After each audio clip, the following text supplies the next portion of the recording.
The following is a presentation of the Eagles Sports Network. This is CNEagles.com, and I'm Mark Insera, and the Carson-Newman men's soccer team is back at home on Wednesday as they host Mars Hill in the second half of a soccer doubleheader at McCown Field, and I'm here with head coach Richard Moodie. And Coach, your team coming off 3 consecutive wins. You just shut out Newberry, your 3rd straight shutout this season. You're now 4-1. You have to be pretty happy with how your team's played early on, no? Yeah, I think the boys are doing very well.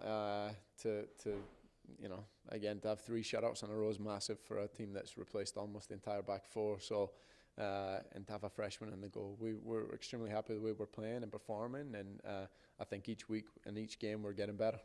Can you kind of feel the confidence on this team growing with each victory, with each game?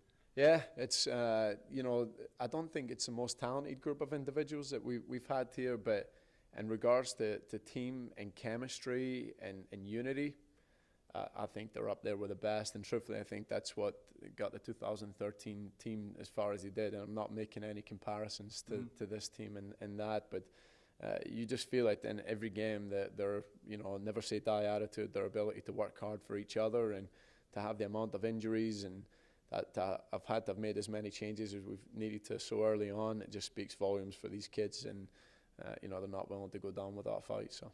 Now, you mentioned you have a whole new back line and a new goalkeeper in Joe Boyd in net, but the way this defense has performed early on, has that kind of exceeded your expectations for at least this point in the season? I'd be lying if I'd said no. I mean, we had the likes of Cinderello being an All-American, and James Ward, who I think is maybe I don't know why he didn't get the recognition that he should have. I thought he was the best centre-back in our conference, but the likes of Wello and Ward, when you lose those two, and even Alex White and Kavila Chow in the goal, I mean, just to name a few, I mean, that's a massive back line. And to make the statement that these guys have, and to be, winning games and having shutouts, but not just winning games, but the way that they're playing is just, I mean, they look like they've been the back 4 for the last 4 years of our program. And so they're very confident. Our captain, Thibaut Mathores, back there has been a massive component to the success. But, the other players have had to step in and play the minutes as well. And again, Joe Boyd, they've all been fantastic. And so I think as a back 4, they need to take the credit. But defensively as a unit, we've done a great job this year.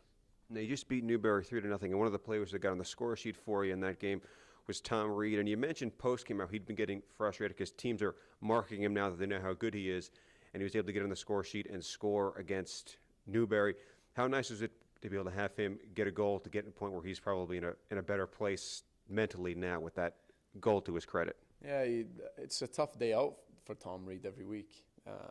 Teams are pulling on him and trying to smash him and whatever else. And, he could have easily just put his head down. But, I mean, he actually won the free kick and picked up the ball, put it down and put it in the top corner. And so I think that's a type of kid that he is, though. He's just never going to, he's not going to let anyone walk all over him. And so he's done a great job. I think, though, he helps us out tremendously because a lot of teams make the mistake of just trying to watch him the whole time, and it frees up lots of other options that we have going forward. And so, Tom's not the only one on the score sheet every week. So, but he creates problems for other teams, and he's a huge asset for us. But he's also a big contributor in the locker room in regards to leadership too. So.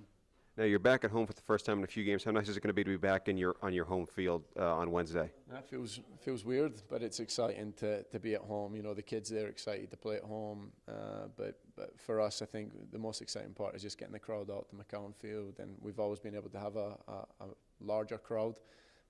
Probably more so than some of the other games in other places we've played. So we're looking forward to see if we can't get some fans out on Wednesday night.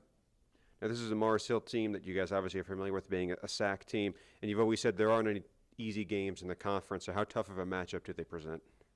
This was the game last year that was our kind of turning point in our season. We were down. We seemed to always be trailing the game, and then it took us to a strike from Cinderello and Jules Gabardini, 2 players that have since graduated, to win the game for us. But Mars Hill's a tough place to go and play, and the last time we got them here, it's a tough game too. And so for us, I think it's, we treat them with a lot of respect. They had a tough result a couple of weeks ago, and then bounced back with a good midweek result. And so they're a team that's shaping up and coming into some form, and they've got some good players in the roster. So I think it's going to be a good game. They're going to have to come here and play us. So that's the one thing that we've got in our favor. All right, well, best of luck, Coach. Thank you for your time. Thank you. He's Richard Moodie. I'm Mark and Sarah. This is CNEagles.com.